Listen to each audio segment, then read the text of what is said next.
गरिदिनु भएछ। त्यसको लागि यो स्मारिका छपाउने कमिटीलाई मेरो एकदमै हृदयदेखि धन्यवाद दिन चाहन्छु। र म कविता वाचन गर्न गइरहेको छु। मेरो कविताको शीर्षक छ जुनकिरी र भ्रम। जुनकिरी संसारकै अँध्यारो हटाउँछु भने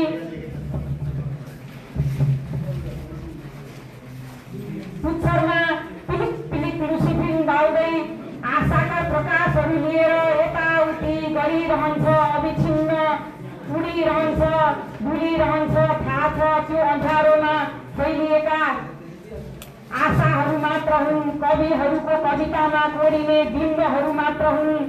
किञ्चित अँध्याराहरूको बीच उज्यालोको एउटा प्रतिबिम्ब मात्र हो। त्यसले न औँसी भाग्छ न रात काट्यो।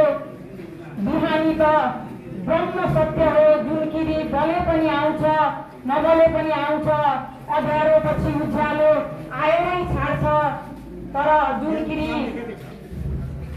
सधैँ भ्रममै बाँचिरहन्छ र ठान्छ मैले नै यो संसारलाई प्रकाशमय बनाएको हो। प्रत्येक जुनकिरीहरू प्रतीक मात्र हुन्, आशा र अनुरागका पात्र मात्र हुन्, सृजनाहरूका। जुनकिरी मात्र एउटा भ्रम। यसै गरी हामी सबैमा भ्रमहरू तछाड मछाड गरी उम्लिरहन्छन् अनि बेला बेला पोखिन्छन्।